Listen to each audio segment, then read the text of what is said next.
Praise the lord. మీ అందరికీ కూడా మన ప్రభువును రక్షకుడైనటువంటి యేసుక్రీస్తు వారి పేరిట శుభాభివందనాలు తెలియపరుస్తూ ఉన్నాను. మనందరం కూడా చిన్న ప్రార్థన చేసుకుని ఈరోజు బైబిల్ క్లాస్ని మనం స్టార్ట్ చేసుకుందాం. మహిమ కలిగిన తండ్రి, నీకు స్తోత్రాలు చెల్లిస్తున్నాం. మీరు ఇచ్చినటువంటి మా కృపను బట్టి నీకు వందనాలు. ఈరోజు తండ్రి ఈ క్లాస్లోకి వెళ్తూ ఉండగా మీ సన్నిధిని తోడుగా ఉంచండి. బైబిల్ క్లాస్ అంతటిని మీరు దీవించి ఆశీర్వదించమని యేసునామములో ప్రార్థిస్తున్నాం తండ్రి, ఆమేన్. చాలా సంతోషం. మనము ప్రకటన గ్రంథము 10వ అధ్యాయము పోయిన వారము మనం పూర్తి చేయడం జరిగింది. ఈరోజు 11వ అధ్యాయము మనం చూద్దాం. అయితే 10వ అధ్యాయంలో ఏం జరిగింది అనేది మనము చూడాలి. 9వ అధ్యాయము 13 నుంచి 14 వచనాలలో 6వ బూర ఊదటం అనేది మనం చదివాం పోయినసారి, అంతకుముందు సారి. 6వ బూర స్టార్ట్ అయిన తర్వాత 2 రకాలైనటువంటి తెగుళ్ళు, మొత్తం 3 రకాలైనటువంటి అయ్యో అయ్యో అయ్యో అనేటువంటి 3 సార్లు పక్షిరాజు అంటాడు కదా. మొదటిసారి అయ్యో అన్నప్పుడు ఏం జరిగిందంటే, అగాధంలో నుంచి తేళ్ళు ఒక రకమైనటువంటి తేళ్ళు వచ్చి మనుషులందరినీ కుట్టి బాధించినాయి అన్నమాట. తర్వాత రెండోసారి అయ్యో అని అన్నప్పుడు అగాధంలోంచి ఒక లెక్కింపలేనటువంటి కొన్ని కోట్ల మంది గుర్రపు రౌతుల సమూహం యూఫ్రటీస్ నది వద్ద ఉన్నటువంటి 4 దేవదూతల ఆధ్వర్యంలో వాళ్ళు వచ్చి ఇప్పుడు భూమిలో ఉన్నటువంటి 800 కోట్ల మందిలో సుమారుగా 1/4 మంది ప్రజలను చంపేయటం అనేది జరుగుతాం మనం చదివామన్నమాట. అంటే సుమారుగా ఒక 200 కోట్ల మంది చనిపోయారనేది మనం చదివాం. 200 కోట్ల మంది చనిపోయినప్పుడు ఇక తర్వాత మనం 10వ అధ్యాయంలో మనం చూసినటువంటి విషయం ఏంటంటే, 10వ అధ్యాయంలో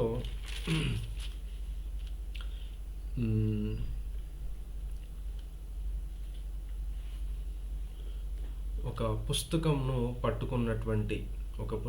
పట్టుకున్నటువంటి ఒక దేవుని దూత భూమి మీదకి దిగి రావటము, తర్వాత ఆయన ఆకాశం మీద భూమి మీద కాలు పెట్టడం, ఇదంతా కూడా మనం చదివాం. దాన్ని ఇంకొంచెం వివరంగా నేను ప్రజెంటేషన్లో చెప్తాను మీకు.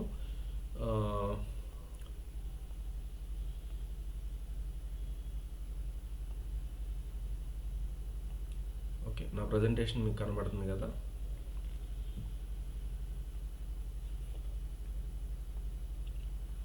ఓకే, ఇక్కడ చూడండి మీరు. 11వ అధ్యాయంలోకి మనం చూడబోయే ముందుగా 10వ అధ్యాయంలో ఏం జరిగిందనేది మనం చూసాం. ఒక పరలోకం నుంచి దిగి వచ్చినటువంటి ఒక దేవదూత ఇటు భూమి మీద ఆకాశం మీద కాలు పెట్టి, ఆయన చేతిలో ఒక చిన్న పుస్తకం ఉంటుంది. ఆ పుస్తకాన్ని యోహానికి ఇచ్చి యోహాను తినమని చెప్పటం. యోహాను దాన్ని తింటున్న టైంలో అది నోటికి ఫస్ట్ నాలుకకేమో చేదుగా అనిపించడం, తర్వాత మింగినప్పుడు అది తేనెలాగా అనిపించడం అనేది మనం చూసాం కదా. దీని అర్థం ఏంటనేది కూడా మనం చెప్పుకున్నాం. రాబోయేటువంటి శ్రమ అనేది ఎలా ఉండబోతుందంటే, జీర్ణించుకోవడానికి చాలా చేదుగా ఉంటుంది అనేది సూచనగా దేవుడు దీన్ని చెప్పాడనేది మనం చూసామన్నమాట. ఆ తర్వాత చివరి భాగంలో 10వ అధ్యాయం 10-11 వచనాల్లో మనం ఏం చూసామంటే, ఇక మీదట ఇప్పటి వరకు కూడా ఇశ్రాయేల్ ప్రజలు శ్రమ పొందటం, తర్వాత ఇశ్రాయేల్ ప్రజలను లెక్కించటము, ఇదంతా కూడా చూసాం కదా. ఇక మీదట రాబోయే రోజుల్లో ఏం జరగబోతుందంటే, ఇక ప్రపంచం అంతటి మీదకి కూడా శ్రమ రాబోతుంది.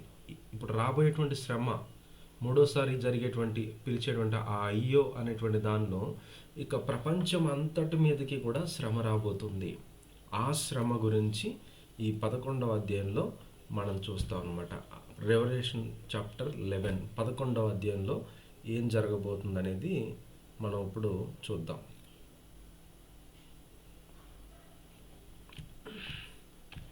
11వ అధ్యాయము 1-2 వచనాలు మనం చదువుదాం. మరియు ఒకడు చేతి కర్ర వంటి కొలకర్ర నాకిచ్చి, నీవు లేచి దేవుని ఆలయమును బలిపీఠమును కొలత వేసి ఆలయంలో పూజించు వారిని లెక్కపెట్టుము. ఆలయమునకు వెలుపటి ఆవరణమును కొలత వేయక విడిచిపెట్టము. అది అన్యులకు ఇయ్యబడెను. వారు 42 నెలలు పరిశుద్ధ పట్టణమును కాలితో త్రొక్కుదురు.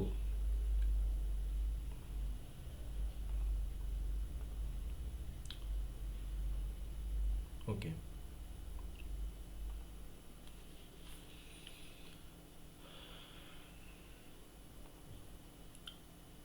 ఇక్కడ చాలా జాగ్రత్తగా మీరు చూడండి. ఇక్కడ 1-2 వచనాలు ఏం చెప్తున్నాయంటే దేవుని యొక్క మందిరమును గురించినటువంటి వివరణ అనేది ఇక్కడ కనబడుతుంది.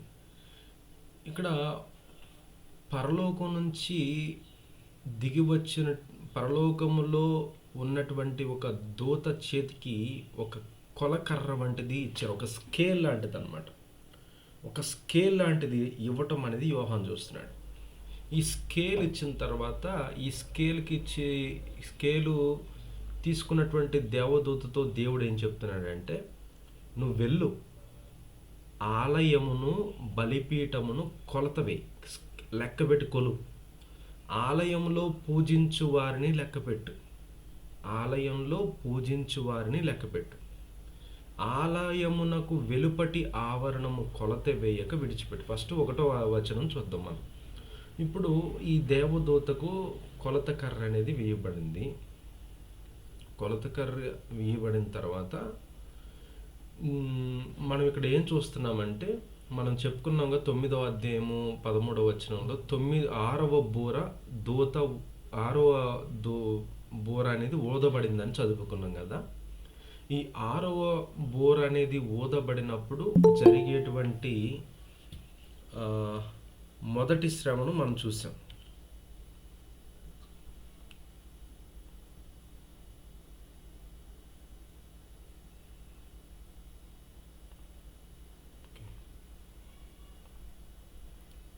ఆరో దూత బోర ఊదినప్పుడు వచ్చేటువంటి మొదటి శ్రమను మనం చూసాం. ఇప్పుడు జరగబోయేది ఏంటంటే, 6వ దూత బోర ఊదినప్పుడు తీర్పులో 2వ భాగం, తీర్పులో మొదటి భాగం ఎప్పుడు దాకా అయ్యింది, తీర్పులో మొదటి భాగమే, తీర్పులో 2వ భాగం ఏంటనేది మనం చూస్తాం. ఇక్కడ దేవుని ఆలయం అనేది దాని గురించి ఇక్కడ చెప్తూ ఉన్నాడు కదా. దేవుని ఆలయం అనేది ఎలా ఉందంటే, మొదట మనం ఒకసారి ఆలోచన చేయండి. పాత నిబంధనలో మోషేకు దేవుడు తన ఆలయాన్ని కట్టాలి అన్నప్పుడు దేవుడు ఒక నమూనాని ఇచ్చాడని చెప్పేసి అనుకున్నాం. ఆ నమూనా ఏంటి? ప్రత్యక్ష గుడారం కదా. ప్రత్యక్ష గుడారం. ఈ ప్రత్యక్ష గుడారము కాస్త కొన్ని తర్వాత ఏమైపోయింది, అది దేవుని ఆలయము సొలొమోను టైంలో కట్టారు. సొలొమోను టైంలో కట్టినటువంటి దేవుని ఆలయము తర్వాత హేరోదు టైంలో పడగొట్టబడింది. తర్వాత హేరోదు మళ్ళీ కట్టాడు దాన్ని. రోమన్లు వచ్చి దాన్ని పడగొట్టినప్పుడు హేరోదు మళ్ళీ కట్టాడు. మళ్ళీ హేరోదు కట్టిన దాన్ని మళ్ళీ రోమన్లు పడగొట్టారు. తర్వాత ఇప్పుడు అసలు మొత్తానికి ఆలయమే లేదనమాట, మసీదు కట్టబడిందని అక్కడ. అంటే ఎప్పుడు కట్టినా సరే ఈ దేవుని ఆలయాన్ని ఎలా కడతారంటే ఒకటే పద్ధతిలో కడతారు. ఏంటిది? ఆవరణము, పరిశుద్ధ స్థలము, అతి పరిశుద్ధ స్థలం. ఇక్కడ నేను పిక్చర్ చూపిస్తున్నాను చూడండి ఒకసారి. ఇది మీకు అర్థమైతే తర్వాత మనం చెప్పేటువంటి విషయం మీకు అర్థమవుతుంది.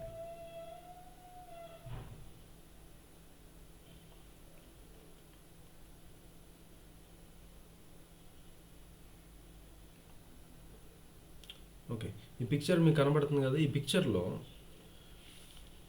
ఇక్కడ దేవుని యొక్క ఆలయం, దేవుని ఆలయము ఎప్పుడు కూడా ఎక్కడ కట్టబడిందంటే పాత నిబంధనలోంచి కానీ అన్ని చోట్ల కూడా ఎప్పుడు కొండ మీద కట్టబడేది. చూడండి ఇక్కడ చూడండి 5 అనే పాయింట్ దగ్గర చూడండి. ఇక్కడ మనుషులు ఎలా ఎక్కిపోవాల్సి వస్తుంది, అర్థమైందా? ఇక్కడ కింద చూడండి, కింద ఎక్కడ ఉన్నారు మనుషులు అంటే మీరు చూడండి ఎంత హైట్లో ఆలయం ఉండేదో కదా. చాలా హైట్లో ఉండేది. వాళ్ళు కొండ ఎక్కేవాళ్ళు, కొండ మీద కట్టబడింది. యెరూషలేము కొండ మీద ఆలయం ఉండేదన్నమాట. వీళ్ళు ఇలాగ ఎక్కిపోయేవాళ్ళు. ఇలా ఎక్కినప్పుడు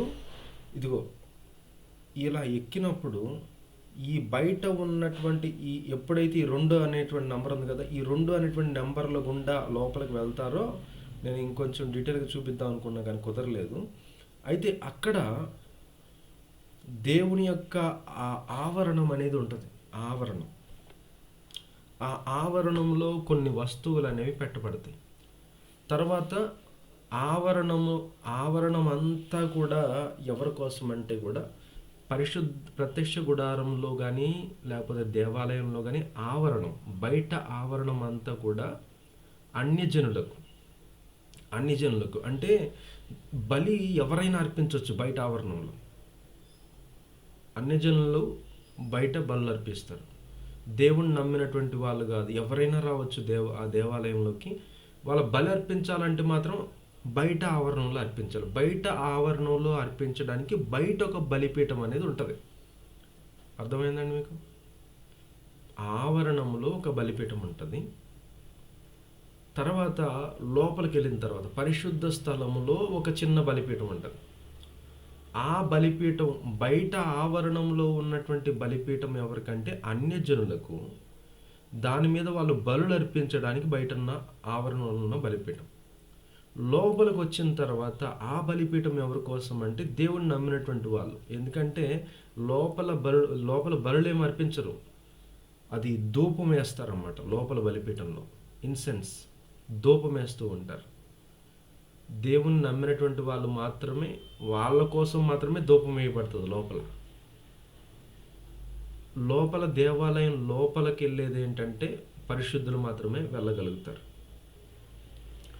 అంటే అన్ని జనులకేమో బయట ఆవరణాన్ని పెట్టాడు దేవుడు, లోపలేమో దేవుణ్ణి నమ్మినటువంటి వాళ్ళకు పెట్టారు. ఇప్పుడు ఇది మనసులో పెట్టుకుని ఈ 2వ వచనాన్ని మనం చదువుదాం. ఆలయం, ఇప్పుడు ఇతనికి ఏమి ఇవ్వబడింది? కొలకర్ర అనేది ఇవ్వబడింది. కొలకర్ర అనేది ఇవ్వబడింది. చూడండి, కొలకర్ర అనేది ఇవ్వబడిన తర్వాత ఇతను ఏం చేయాలంటే ఇతను వెళ్ళిపోయి దేవాలయాన్ని కొలవాలి. ఏం కొలవాలి? ఆలయమునకు వెలుపటి ఆవరణమును కొలత వేయక విడిచిపెట్టు. ఈ బయట ప్లేస్ను చూడండి, ఆలయానికి బయట ప్లేస్ను మాత్రం కొలత వేయొద్దు, అది అన్యులకి ఇవ్వబడను. వారు 42 నెలలు పరిశుద్ధ పట్టణమును కాలితో త్రొక్కుదురు. మరి దేన్ని కొలవాలంటే దేని కొలవాలి? ఒకడు చేతికర్ర నాకు ఇచ్చి దేవుని ఆలయమును బలిపీఠమును కొలత వేసి ఆలయంలో పూజించు వారిని లెక్క పెట్టుము. లోపల పూజించేటువంటి వాళ్ళు అంటే దేవుణ్ణి నమ్మినటువంటి వాళ్ళు ఇశ్రాయేలీలు. యెరూషలేములో ఉండేది ఇశ్రాయేలే కదా. ఇశ్రాయేలీలను లెక్క పెట్టుము అంటే వాళ్ళందరినీ కూడా సెపరేట్ చెయ్యి అన్నట్టుగా అనమాట. వాళ్ళందరినీ కూడా సెపరేట్ చెయ్యి. దేవుని ఆలయంలో ఉండేటువంటి వారిని అంటే ఇశ్రాయేలీల్లో ప్రభువును నమ్మినటువంటి వాళ్ళని లెక్క పెట్టు, వాళ్ళని సపరేట్ చేయి. లెక్క పెట్టడం అంటే వేరు చేయటం అనమాట. లెక్క పెట్టడం వేరు చేయటం. వేరు చేయి. ఇక ఆవరణం బయట ఆలయాన్ని దాన్ని మాత్రం దీన్నే కొలత వేయటం అంటే లెక్క పెట్టమని చెప్పాం కదా. కొలత దేనికి వేయాలి? ఎవరైతే ఇశ్రాయేలీల్లో నమ్మి ప్రభువును విశ్వసించారో వాళ్ళను మాత్రమే లెక్కపెట్టు, వాళ్ళను మాత్రం సపరేట్ చేయి. అందుకని అట్లా ఆలయంలో పూజించి వారిని లెక్కపెట్టుము. ఆలయానికి బయట ఎవరైతే ఉన్నారో అంటే ఆ ప్రభువుని పూజించకుండా, ప్రభువుని అంగీకరించకుండా, శ్రమల టైంలో కూడా అన్ని జరుగుతున్నా కూడా దేవుణ్ణి నమ్మకుండా ఎవరైతే ఉన్నారో అది వదిలిపెట్టేసి అది అన్యులకి ఇవ్వబడుతుంది. ఇంకా అన్యులు అంటే ప్రభువుని ఎరగనటువంటి వాళ్ళందరూ కూడా ఏం చేస్తారంటే ఇక అంత్యక్రీస్తు కూడా ఈ కేటగిరీలోకి వస్తాడు. అంత్యక్రీస్తు యొక్క త్రిత్వం అంతా కూడా ఈ కేటగిరీ. ఏ కేటగిరీ? ప్రభువును నమ్మనటువంటి కేటగిరీ. ఇది వాళ్ళకి ఇవ్వబడింది. ఇక వాళ్ళు ఏం చేస్తారు? ఇంకా 42 నెలల పాటు యెరూషలేముని ముట్టడి చేస్తారు. ఇక శ్రమ పెడతారన్నమాట. దేవుని బిడ్డల్ని శ్రమ పెట్టబోతున్నారు అనేది చెప్తూ ఉన్నాడు అనమాట. అది మనం అర్థం చేసుకోవాలి. ఒకరిని కొలవాలి, ఒకరిని వదిలిపెట్టాలి. అన్యులు దేవుణ్ణి ఎరగని వాళ్ళు కాబట్టి దేవుని ఎరగనటువంటి వాళ్ళు దేవుని ఎరగనటువంటి వాళ్ళ మీద ప్రకటించేటువంటి తీర్పునే ఈ 2వ వచనం చెప్తుంది. అయితే అది ఎంతకాలం వరకు ఇది జరుగుతుంది అంటే కొంతకాలమే, కొంత టైం అనేది పెట్టాడు. ఎన్ని నెలలు అని చెప్పేసి అంటున్నాడు? 42 నెలలు. అంటే ఎగ్జాక్ట్గా 42 నెలలు 3.5 సంవత్సరాలు అవుతుంది చూడండి లెక్క పెడితే. 30 రోజుల కింద లెక్క పెడితే 3.5 సంవత్సరాలు అవుతుంది. అంటే అంత్యక్రీస్తు పరిపాలన అనేది ఇక మీదట స్టార్ట్ అవ్వబోతుంది అనేది అర్థం. గుర్తుపెట్టుకోండి, అంత్యక్రీస్తు యొక్క పరిపాలన అనేది ఇక ప్రారంభించబడుతుంది. శ్రమలలో రక్షణ పొందిన వాళ్ళు కూడా కొంతమంది ఉంటారు అనేది కూడా ఈ వచనం మనకి రూఢిపరుస్తుంది, బలపరుస్తుంది. శ్రమలలో రక్షణ పొందిన వాళ్ళు ఉంటారు, అంత్యక్రీస్తు పాలన అనేది ప్రారంభించబడిపోతుంది. ఆ 2 వచనాలు బట్టి మీరు అర్థం చేసుకోండి. ఇక తర్వాత వెళ్దాం, తర్వాత చూద్దాం. తర్వాత ఏం జరిగింది? 3-4 వచనాల్లో నేను నా 2 సాక్షులకు అధికారం ఇచ్చేదను, వారు గోనెపట్ట ధరించుకుని 1260 దినములు ప్రవచింతురు. వీరు భూలోకమునకు ప్రభువైన వాని ఎదుట నిలుచున్న 2 ఒలీవ చెట్లను దీపస్తంభములనై ఉన్నారు. ఇక్కడ మనకి మొట్టమొదటిసారిగా 2 సాక్షులు అనేటువంటి ఒక టాపిక్ వస్తుంది. మన 2 సాక్షులు ఎవరు అనేది తర్వాత చూద్దాము. ఫస్ట్ వీళ్ళు చేసేటువంటి పని గురించి ఏం రాయబడిందంటే, దేవుడంట నేను అంటే ఇవన్నీ చెప్తుంది ఎవరు? గుర్తుపెట్టుకోండి. ఇవన్నీ చెప్తుంది ఎవరు? దేవుడు, తండ్రి అయిన దేవుడు, సింహాసనం మీద ఉన్న తండ్రి అయిన దేవుడు, యేసుక్రీస్తు ప్రభువారు కాదు. తండ్రి అయిన దేవుడు తన చేతిలో గ్రంథాన్ని పట్టుకున్నాడు. యేసుక్రీస్తు ప్రభువారు వచ్చి ఆ గ్రంథాన్ని తీసుకున్నాడు. ఆ తర్వాత తీర్పులు అనేవి అన్నీ కూడా స్టార్ట్ అవుతున్నాయి. కానీ ఇవన్నీ మాట్లాడుతుంది ఎవరు? తండ్రి అయిన దేవుడు. తండ్రి అయిన దేవుడు ఏమంటున్నా అంటే, నేను నా 2 సాక్షులు. తండ్రి అయిన దేవుని యొక్క ప్రస్తావన ఎక్కువగా మనకి ఎక్కడ కనబడుతుంది అంటే పాత నిబంధనలో కనబడుతుంది. తండ్రి అయిన దేవుని గురించినటువంటి ప్రస్తావన. ఆయన అంటున్నాడు సాక్షాత్, నేను నా 2 సాక్షులు. అంటే చూడండి, సాక్షి అంటే ఎవరినైనా ఒకరిని చూసిన వాడు, ఆయనతో మాట్లాడినటువంటి వాడు, ఆయనతో ఉండేటువంటి వాడు సాక్షి అంటాం. అలానే తండ్రి అయిన దేవుడు అంటున్నాడు, నేను నా 2 సాక్షులను పంపుతాను. వాళ్ళు ఏం చేస్తారంటే గోనె పట్ట ధరించుకుని 1260 దినములు ప్రవచిస్తారు. 1200 దినములని మనం 30లాగా డివైడ్ చేసి కొడితే 42 నెలలు వస్తుంది. 42 నెలలు ఇంతకు ముందు చెప్పిన 42 నెలలు సేమ్ ఇదే, అది ఇది ఒకటే. అంటే 3.5 సంవత్సరాలు. మళ్ళీ చెప్తున్నా చూడండి, 3.5 సంవత్సరాల పాటు అంట అంత్యక్రీస్తు పరిపాలన 3.5 సంవత్సరాల పాటు ఉంటుంది. అంటే 7 సంవత్సరాలు పరిపాలిస్తాడు, కానీ 3.5 సంవత్సరాలు భయంకరంగా ఉండబోతుంది, ఇంకా తీవ్రంగా. అయితే ఈ చివరి 3.5 సంవత్సరాల్లో ఎవరు రాబోతున్నారంటే ఈ 2 ప్రవక్తలు రాబోతున్నారు. ఈ ప్రవక్తలకి, ఆ 2 సాక్షులకి కూడా దేవుడు అధికారాన్ని ఇవ్వబోతున్నాడని చెప్పేసి అంటున్నాడు దేవుడు. అది అధికారం ఎంతకాలం ఉంటుంది? 3.5 సంవత్సరాలు ఉంటుంది. ఈ 3.5 సంవత్సరాలు వాళ్ళు ఏం చేస్తారంటే నా గురించి చెప్తారు, అంటే తండ్రి అయిన దేవుని గురించి చెప్తారు. అందుకనే శ్రమల కాలంలో సువార్త అనేది ఈరోజు ప్రకటించబడుతున్న సువార్త కాదు అనేది మనం గుర్తుపెట్టుకోవాలి. సువార్త కానీ ఆ పరిపాలన కానీ ఆ ఉండే విధానం అంతా కూడా ఎలా ఉంటుందంటే ఆదిమ కాలం, అంటే ఆది కాండం నుంచి మలాకి గ్రంథం మధ్యలో జరిగినటువంటి సంభవాలు ఉన్నాయి చూడండి. అప్పుడు ఎలాగా యేసు ప్రభుని నమ్మనటువంటి వాళ్ళు ఏ సువార్త విన్నారో ఆ సువార్త శ్రమల కాలంలో కూడా ప్రకటించబడుతుంది. యేసు ప్రభు టైంలో యేసు ప్రభు కంటే ముందు ఉన్నటువంటి టైంలో వాళ్ళు విన్న సువార్త, అంటే దాన్ని ఏమన్నామంటే రాజ్య సువార్త అన్నాం. దేవుని రాజ్యం గురించిన సువార్త. ఇప్పుడు ప్రవక్తలు వచ్చి కూడా ఏం చెప్తారు? వీళ్ళ కొత్త నిబంధన టైంలో ఉన్నప్పటికీ కూడా వీళ్ళు ప్రకటించేది మాత్రం దేవుని రాజ్య సువార్త, తండ్రి అయిన దేవుని గురించి నా సువార్త వాళ్ళు ప్రకటిస్తారు. వాళ్ళ సువార్త ప్రకటించడము అవన్నీ కూడా చేస్తూ ఉంటారు. ఎన్ని సంవత్సరాలు? 3.5 సంవత్సరాలు. వీళ్ళ గురించి ఇంకో మాట చెప్పబడింది ఏంటంటే వీళ్ళు భూలోకమునకు ప్రభువైన వాని ఎదుట నిలుచుచున్న 2 ఒలీవ చెట్లను దీపస్తంభములనై ఉన్నారు. వీళ్ళకి పోలిక అనేది ఇలా చెప్పబడింది. ఎందుకు అలా చెప్పాడు అనేది మనకు తర్వాత అర్థమవుతుంది. ఇంతగా వీళ్ళెవరు అంటే మనము తర్వాత వచనాలు చదువుదాం. 5-6 వచనాలు. ఎవడైనను వారికి హాని చేయ ఉద్దేశించినట్లా వారి నోటి నుండి అగ్ని బయలు వెడలి వారి శత్రువులను దహించి వేయను గనుక వారికి హాని చేయని ఉద్దేశించిన అలాగున వాడు చంపబడేవలను. తాము ప్రవచింప దినములు వర్షము కురవకుండా ఆకాశమును మూయుటకు వారికి అధికారము కలదు. మరియు వారికి ఇష్టమైనప్పుడల్లా నీళ్లు రక్తముగా చేటుకు నానా విధమైన తెగుళ్లతో భూమిని బాధించుటకు వారికి అధికారము కలదు.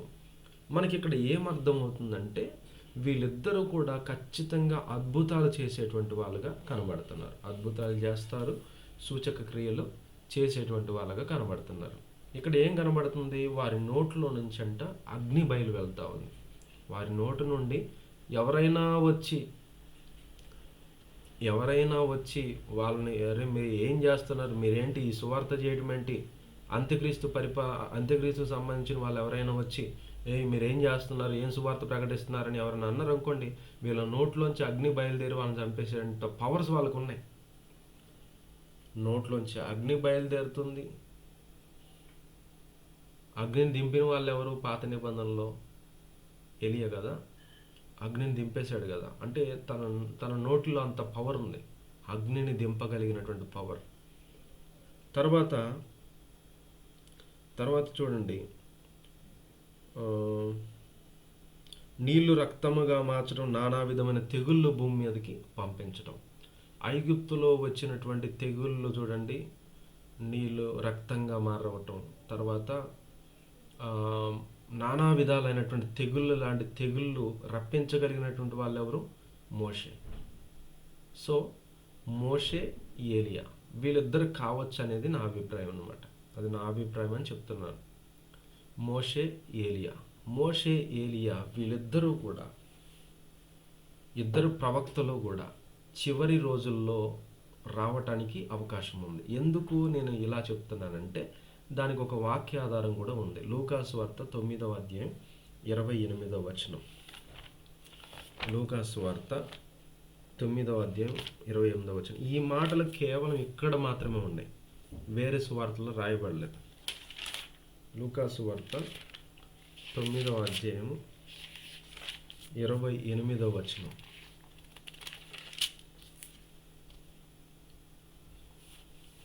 ఈ మాటలు చెప్పినది మొదలు రమారమి 8 దినములైన తర్వాత ఆయన పేతురును, యోహాను, యాకోబును వెంట పెట్టుకుని ప్రార్థన చేయడానికి కొండకి ఎక్కాడు.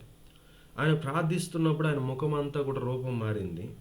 ఎవరు చెప్తున్నారు ఈ మాటలన్నీ? లూకా చెప్తున్నాడు. గుర్తుపెట్టుకోండి, లూకా చెప్తున్నాడు. మరి 2 పురుషులతో ఆయన మాట్లాడుతున్నారు. వారు మోషే, ఏలియా అనేటువంటి వారు. కొన్ని వందల సంవత్సరాల క్రితం చచ్చిపోయినటువంటి మోషే, ఏలియా యేసు ప్రభు కొండ మీద ప్రార్థన చేసుకుంటుంటే దిగొచ్చారంట.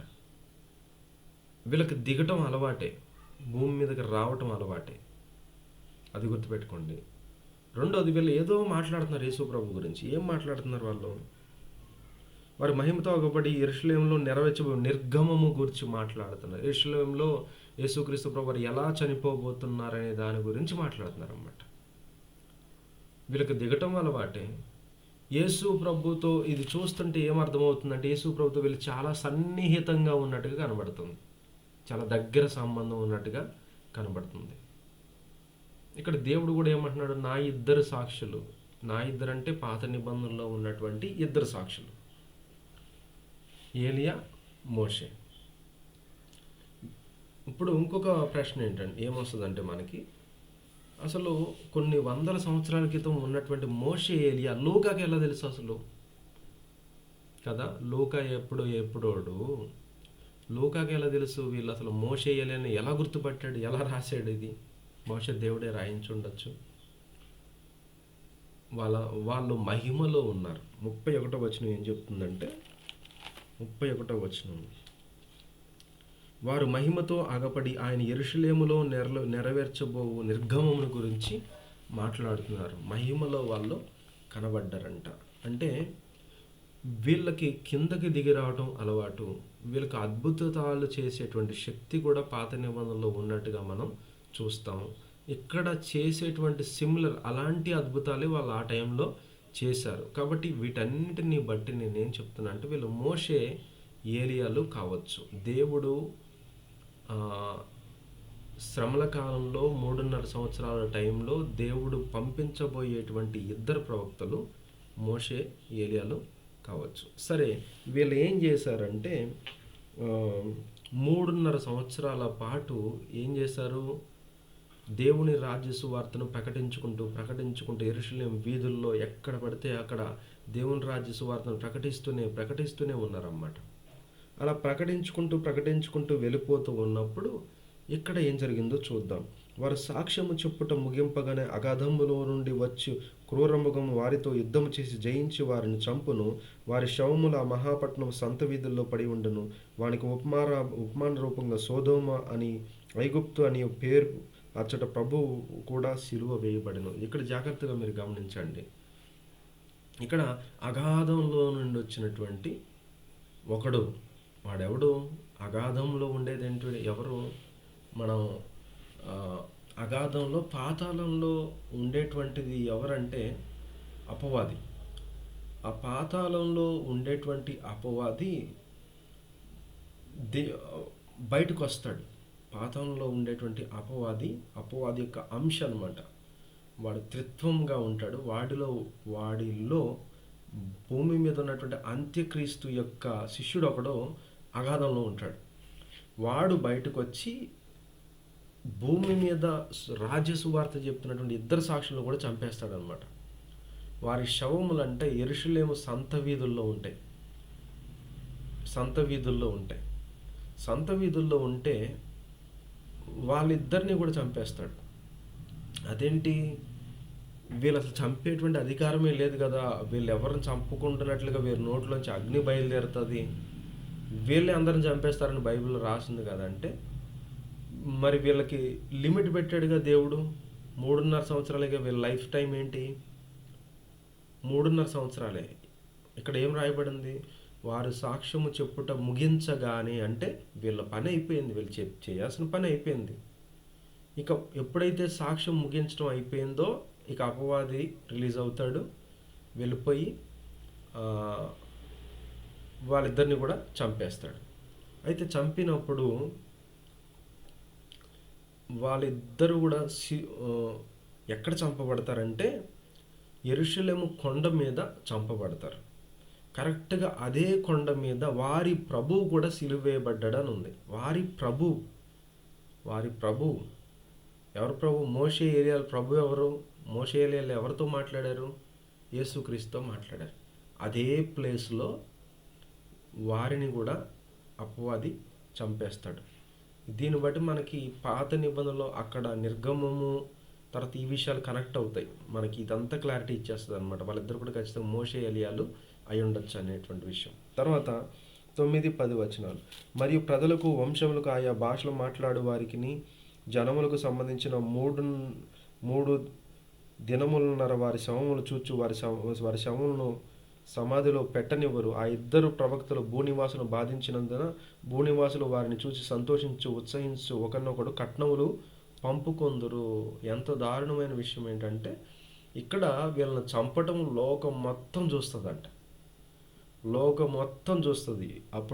ఇప్పుడే ఎంత టెక్నాలజీ ఉంది. ఇప్పుడు శ్రమల కాలం వచ్చేసరికి అప్పటి వరకు బాగా టెక్నాలజీ పెరిగిపోతుంది. వీళ్ళని చంపడం అనేది లోకం అంతా కూడా చూసి ఏం చేస్తారంటే వాళ్ళందరూ కూడా సంబరాలు జరుపుకుంటూ ఉంటారు. చూడండి ఇక్కడ వీళ్ళు ఎలా సంబరాలు జరుపుకుంటున్నారు, దావతులు ఇచ్చుకుంటా సంబరాలు జరుపుకుంటా. అరే, మనల్ని బాధ పెట్టినటువంటి వీళ్ళందరూ కూడా మనల్ని బాధ పెట్టారు. ఇప్పుడు దాకా నోట్లోంచి అగ్నిని బయటకు తీసి మనల్ని హింస పెట్టినటువంటి వీళ్ళిద్దరు కూడా చచ్చిపోయారా అని చెప్పేసి అపవాది వాడి అనుచరులందరూ కూడా దావత్ చేసుకుంటూ ఉంటారు. సంతోషంగా కట్నములు ఇచ్చిపుచ్చుకుంటూ హాయిగా సంతోషంగా గడుపుతూ ఉంటారు. అయితే 3.5 తర్వాత చూడండి ఒకసారి.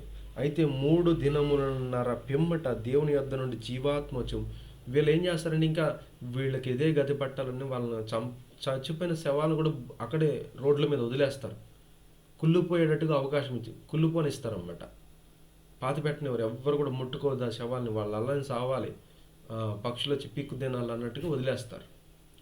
వదిలేసినప్పుడు 3.5 రోజుల పాటు ఆ శవాలు అలానే నడివీధుల్లో ఉంటే, సంత వీధుల్లో ఉంటే 3.5 దినముల తర్వాత దేవుని యొద్ద నుండి జీవాత్మ వచ్చి వారిలో ప్రవేశించిన గనుక వారు పాదములు ఊని నిలిచిరి. వారిని చూచిన వారు మిగిలి భయపడ్డారన్నమాట. మిగిలి భయపడిపోయారు. అమ్మో ఇదేంట్రా 3.5 రోజులు చచ్చిపోయిన వాళ్ళు ఏంటి మళ్ళీ లేచి నిలబడుతున్నారేంటని భయపడ్డారు కొంతమంది. అప్పుడు ఇక్కడికి ఎక్కిరండని పరలోకం నుంచి గొప్ప స్వరము తమతో చెప్పుట విని మేఘారుడై పరలోకమునకు ఆరోహణమైరి. వారు పోచుండగా వారి శత్రువులు వారిని చూచిరి. వెంటనే ఏం జరిగింది? ఆ ఇద్దరు సాక్షులు మళ్ళీ 3.5 రోజుల తర్వాత మళ్ళీ లేచి నిలబడటం, పరలోకం నుంచి ఒక స్వరం రావటం, వచ్చేసేయండి మీ పని అయిపోయిందని వెంటనే వాళ్ళిద్దరూ పైకెక్కిపోవటం. వీళ్ళు మహిమ శరీరాలు ధరించుకొని వెళ్ళిపోయారు వెళ్ళేటప్పుడు. కానీ వచ్చినప్పుడు మాత్రం మహిమ శరీరాలతో ఉన్నప్పటికీ వారి శరీరము భూమి మీద, భూమి పరిమితులకు లోబడినటువంటి శరీరంగా దేవుడు దాన్ని పెడతాడు. అందుకనే భూనివాసులందరూ కూడా అపవాది చంపగలుగుతాడు, ఎలా ఉన్నా చంపగలుగుతాడు. వాడికి ఆ అధికారం అనేది ఆ టైంలో ఇవ్వబడుతుంది అనమాట. వాళ్ళిద్దరు కూడా ఆరోహణమై వెళ్ళిపోవడం అనేది మనం చూస్తాం. అయితే ఆ గడియలోనే పెద్ద భూకంపం కలిగిందండి. భూకంపం కలిగిన నా పట్టణంలో 10వ భాగం కూలిపోయిన భూకంపం వలన 7,000 మంది చచ్చిరి. మిగిలిన వాళ్ళు భయక్రాంతులే పరలోకపు దేవుణ్ణి మహిమపరిచిరి. ఆ తర్వాత ఏం జరిగిందంటే వెంటనే వచ్చినటువంటి భూకంపాన్ని బట్టి 7,000 మంది చచ్చిపోయారంట. 7,000 మంది ఆ గడియలోని ఎప్పుడైతే ఇద్దరు సాక్షులు ఎత్తబడతారో అప్పుడే భూకంపం కలగటము, 7,000 మంది చచ్చిపోవటం అనేది జరిగింది. చచ్చిపోయిన వెంటనే అప్పుడు కొంతమంది నమ్ముతారు. మరలా అప్పుడు కొంతమంది నమ్మి ఏం చేస్తున్నారంట, ఆ పరలోకంలో ఉన్నటువంటి దేవుణ్ణి వాళ్ళు మహిమపరుస్తున్నారు. ఇదంతా కూడా ఏం చెప్తుందంటే సూచన, అంత్యక్రీస్తు తను వచ్చేసాడు. ఇంకా అంత్యక్రీస్తు తను బయలుపరుచుకున్నాడు. ఇంకా 3.5 సంవత్సరాలు. అప్పుడు దాకా ఏంటంటే మెత్తగా అంతా కూడా బాగుంది, అంతా కూడా సంతోషంగా ఉంది, అంతా కూడా మంచిగా ఉన్నట్టు కనబడతాడు. ఇక తర్వాత ఏం జరుగుతుందంటే తన అంత్యక్రీస్తు తను బయలుపరుచుకుని వాడు చేస్తాడు. అప్పుడు ఏం జరుగుతుందంటే 14 వచ్చిన 2వ శ్రమ గతించును, ఇదిగో 3వ శ్రమ త్వరగా వచ్చుచున్నది. 6వ దూత బోర ఊదినప్పుడు వచ్చేటువంటి 2వ శ్రమ ఇది. ఏంటిది? 2వ శ్రమలో ఏం జరిగింది? ఇద్దరు సాక్షులు కూడా భూమి మీదకి వచ్చారు, సువార్త ప్రకటించారు, దేవుని రాజ్య సువార్త ప్రకటించారు. అగాధం నుంచి వచ్చినటువంటి అంత్యక్రీస్తు అంశ అయినటువంటి వాడు వచ్చి వాళ్ళిద్దరిని చంపేస్తాడు. ఇక వీళ్ళందరూ సంబరాలు చేసుకుంటారు. కానీ పరలోకంలో నుండి వచ్చినటువంటి దేవుని స్వరం చెప్పినప్పుడు వీళ్ళు మళ్ళీ పరలోకానికి ఎక్కిపోతారు. అప్పుడు వచ్చిన భూకంపం వల్ల 7,000 మంది చచ్చిపోతారు. ఇది 2వ శ్రమ. 6వ దూత బోర ఊదినప్పుడు 2వ శ్రమ. ఇక 3వ శ్రమ త్వరగా వచ్చుచున్నది. 6వ దూత బోర ఊదినప్పుడే 3వ శ్రమ కూడా రాబోతుంది. అదేంటనేది దేవుని చిత్తం అయితే మనం తర్వాత వారంలో మనం నేర్చుకుందాం. ఇప్పటి వరకు చెప్పినటువంటి విషయాలన్నీ కూడా మీకు అర్థమైనవి అని నేను అనుకుంటూ ఉన్నాను. మీకు ఇన్ కేస్ ఏమైనా అర్థం కాకపోయినట్లయితే నన్ను మీరు ఫ్రీ టైంలో ఫోన్ చేసి అడగండి. తప్పకుండా మీరు అడిగేటువంటి ప్రశ్నలకు సమాధానం చెప్పడానికి నేను ప్రయత్నం చేస్తాను. దేవుడు ఈ మాటలు దీవించును గాక. Thanks for the participation. May God bless you.